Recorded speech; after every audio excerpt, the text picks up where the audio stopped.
مسلمان کو کون سا علم اور تعلیم دے سکتے تھے، یعنی علم کیسا بھی اسے حاصل کرنا چاہیے، چاہے وہ مدرسے کی تعلیم ہو یا پھر اسکول اور کالج کا، لیکن مسلمان نے تعلیم سے ہی دوری بنا لی۔ السلام علیکم دوستو، امید آپ خیریت سے ہوں گے۔ اللہ تعالیٰ آپ سب کو ہمیشہ اچھا رکھے۔ آپ نے جو چھوٹی سی کلپ ابھی دیکھی ہے، انشاءاللہ ابھی پوری ویڈیو آپ کے سامنے آئے گی، کیونکہ ابھی ویڈیو وائرل ہوئی ہے، اکثر لوگوں کے پاس یہ ویڈیو پہنچ چکی ہے۔ جب میرے پاس یہ ویڈیو آئی تو اس میں ایک میسج تھا جس میں لکھا ہوا تھا کہ یہ نو مسلم بہن ہے اور یہ کیا کہہ رہی ہے اور اس نے حق بات کہی ہے، سنیے۔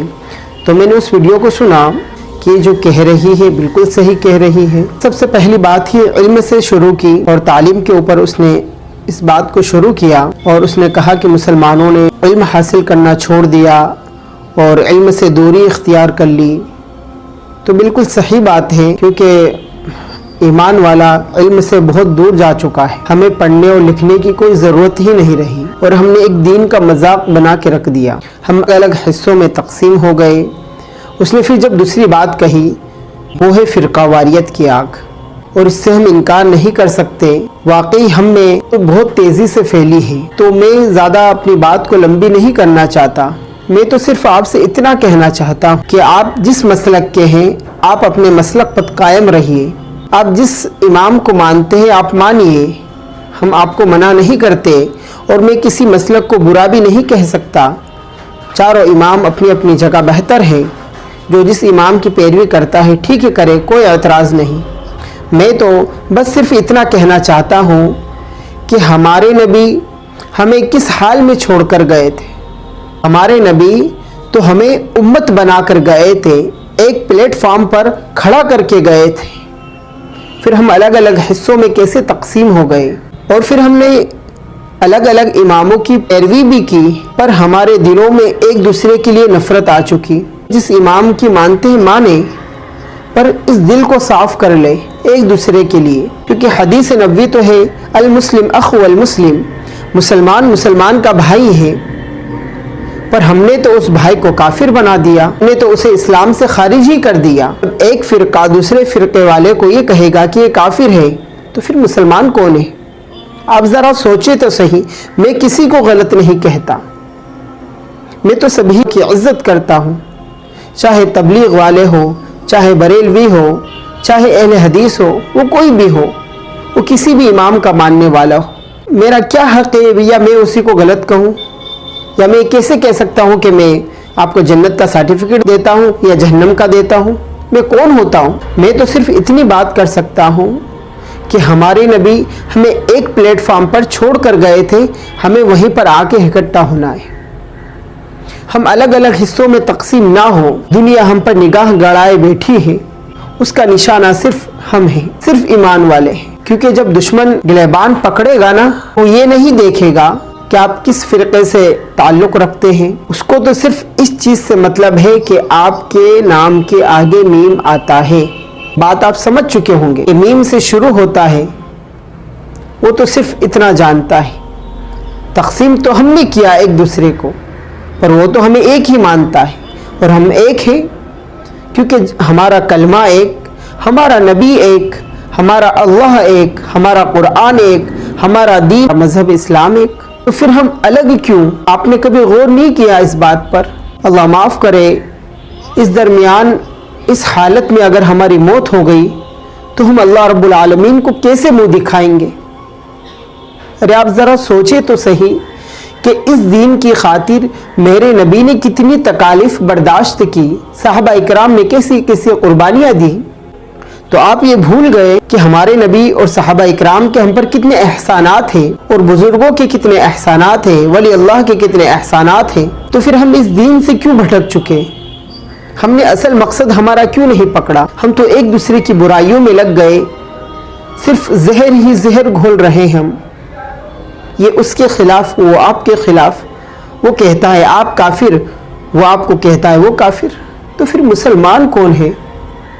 علماء اکرام اتنے چلا چلا کر کہہ رہے ہیں محبت محبت محبت، تو محبت کہاں ہے ہم میں؟ ہمیں تو ایک دوسرے کو دیکھنا بھی گوارا نہیں، پھر عزت کیسے کریں گے؟ भला कोई अपने भाई के लिए इतना गलत सोच सकता है? हमारे सगे भाई के लिए हम गलत सोच सकते हैं? मैं तो नहीं सोच सकता। तो हमारे नबी ने तो हमें भाई भाई बताया है, अल मुस्लिम अखु अल मुस्लिम। तो फिर उस हदीस का क्या करें? तो हमारे नबी ने इस दिन के लिए इसलिए लोगों की गालियां खाई थी, इसलिए ताइफ वालों के पत्थर खाए थे, जिन्होंने हमारे नबी पर इतने पत्थर बरसाए कि आप लहूलुहान हो गए, आप बेहोश हो गए। तो क्या हम भूल गए? हम उनकी कुर्बानियों को भूल गए? हमने उनकी सुन्नतों के जनाजे निकाले, हमने दीन का मजाक बना के रख दिया। तो फिर हम कैसे मुसलमान हैं? जरा आप अपने गिलेबान में झांक कर तो देखें, कैसे मुंह दिखाएंगे उस रब को?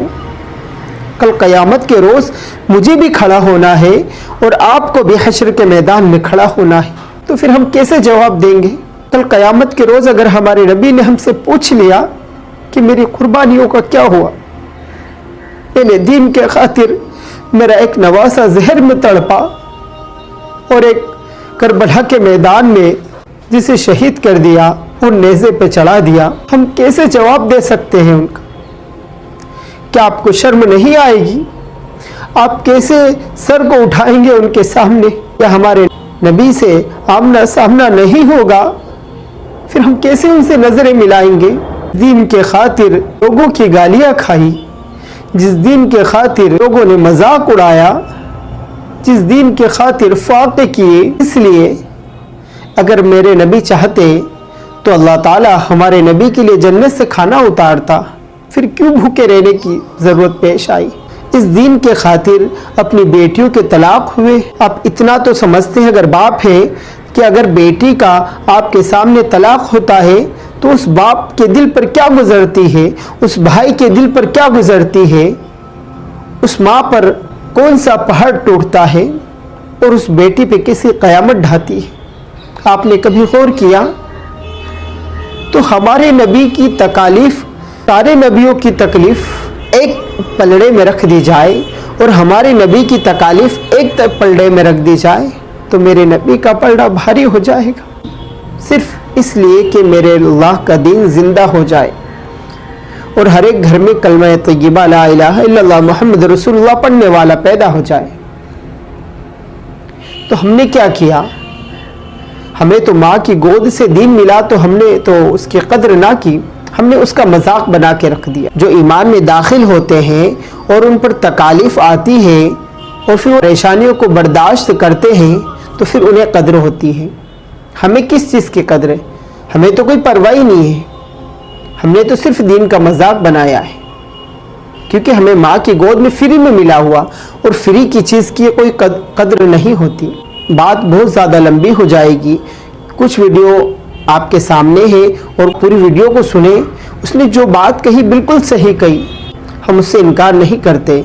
अल्लाह ताला मुझे और आपको कहने सुनने से ज़्यादा अमल की तौफीक अता फरमाए और उम्मत मुस्लिमा में इत्तिहाद और इत्तिफाक नसीब फरमाए और आपस में मोहब्बत अता फरमाए।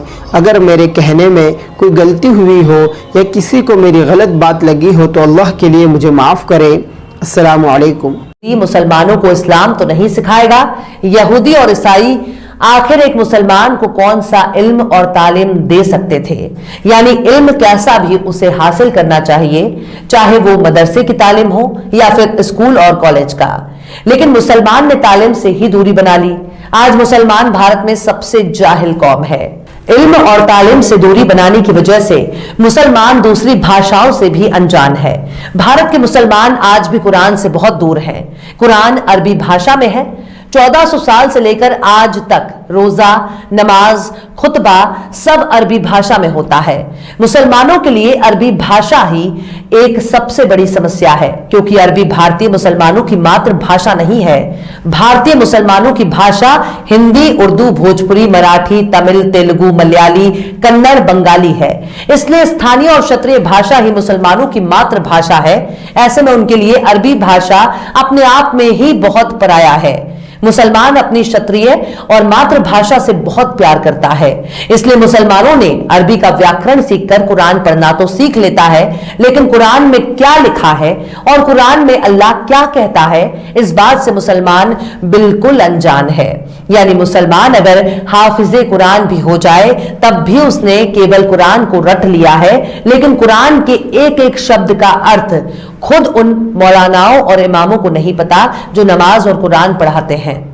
19वीं सदी में सबसे पहले कुरान का ट्रांसलेशन और अरबी भाषाओं में किया जाने लगा, तब जाकर पढ़े लिखे मुसलमानों में थोड़ी बहुत इस्लाम और कुरान की समझ पैदा हुई। इससे पहले मौलवी साहब जो कह दें उसी को सच मान लिया जाता था, और मौलवी साहब जैसों ने ही मुसलमानों को कुरान पढ़ाकर भी कुरान से दूर कर दिया, और आज भी मुसलमानों को नए दौर के एजुकेशन सिस्टम से दूर रहे हैं। लेकिन आज भी हर मुसलमान कुरान को पढ़ना नहीं जानता, क्योंकि अरबी उनके लिए एक अनजान भाषा है। मुसलमानों में कुरान और अरबी की समझ रखने वालों को आलिम कहा जाता है। ये लोग मुफ्ती, कारी, अल्लामा जैसे नामों से पहचाने जाते हैं। बहुत ही कम ऐसे मुसलमान हैं जो खुद को मुसलमान समझते हैं, वरना ज्यादातर लोग शिक्षा के अभाव में मुसलमान होने से ज्यादा खुद को सैयद, मुगल, शेख, पठान, अफगान कहने में ज्यादा गर्व महसूस करते हैं। तो ऐसे में सवाल है कि ऐसी जाहिल, बदकार और जातिवाद से दूषित कौम को आप किस नजरिए से मुसलमान कहते हैं? जातिवाद के अलावा भी भारतीय मुसलमानों में एक और बीमारी ने बहुत ही तेजी से पांव पसार लिए हैं, और उसका नाम है फिरका परस्ती। मुसलमानों को धक्के मारकर पीछे धकेलने में जातिवाद और वैचारिक मतभेद की बहुत बड़ी भूमिका है। मुसलमानों में सबसे ज्यादा जातिवाद और मसलक फिरके हैं। इन्हें आप वैचारिक मतभेद वाले संगठन या फिर विचारधारा कह सकते हैं। इनको देवबंदी, वहाबी, बरेलवी के नाम से भी पहचाना जा सकता है। आपको ये बात सुनकर भी बहुत हंसी आएगी कि भारत का मुसलमान ही विचारधारा के आधार पर एक दूसरे को मुसलमान नहीं मानते। आप सोच रहे होंगे, अगर ये लोग एक दूसरे को मुसलमान नहीं मानते तो फिर क्या मानते हैं? दरअसल ये लोग एक दूसरे को काफिर और गैर मुस्लिम मानते हैं। दरअसल हर देवबंदी, वहाबी, बरेलवी एक दूसरे को अपना वैचारिक दुश्मन मानते हैं, एक दूसरे के खिलाफ फतवे जारी करते रहते हैं। भारत के मुसलमान इतने निर्लज्ज हो चुके हैं कि इन्होंने विचारधारा के आधार पर अपनी अपनी मस्जिदें भी बनवा ली हैं। हर विचारधारा वाला व्यक्ति दूसरे विचारधारा वालों की मस्जिद में नमाज पढ़ने से परहेज करता है। एक फिरका तो खुद को बरेलवी कहता है और कहता है कि जो मुसलमान बरेलवी नहीं वो मुसलमान ही नहीं और कभी भी जन्नत में नहीं जाएगा। यानी जन्नत का एकमात्र दावेदार वो खुद को मानता है।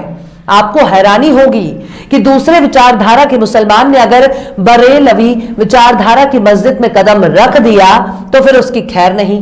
अगर वो बच गया तो शायद ही उसकी हड्डी पसली और इज्जत सलामत रहे।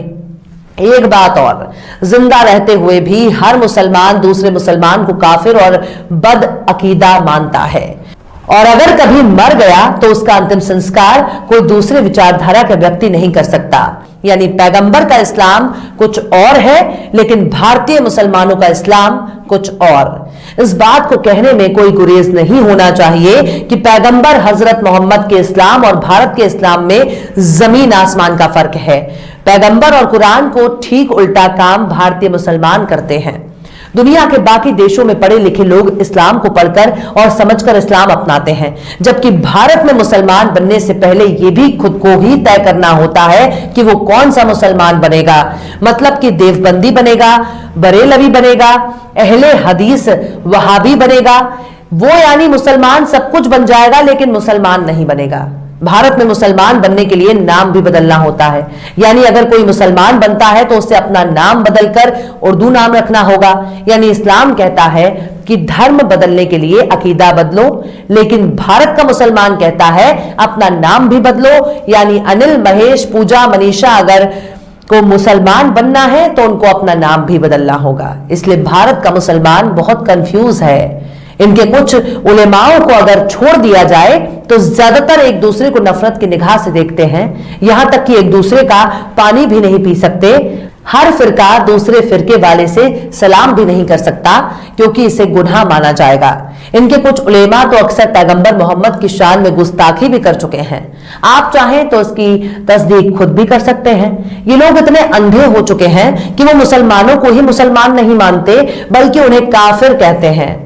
तो ये है भारतीय मुसलमानों की एकता और अखंडता। भारत में ज्यादातर आबादी ग्रामीण है जो आपस में फिरका परस्ती और मसलक के आधार पर बटे हुए हैं, तो वहीं दूसरी तरफ जातिवाद इनकी नसों में कूट कूट कर भरा है। भारतीय मुसलमानों के जैसे ही अखंड भारत के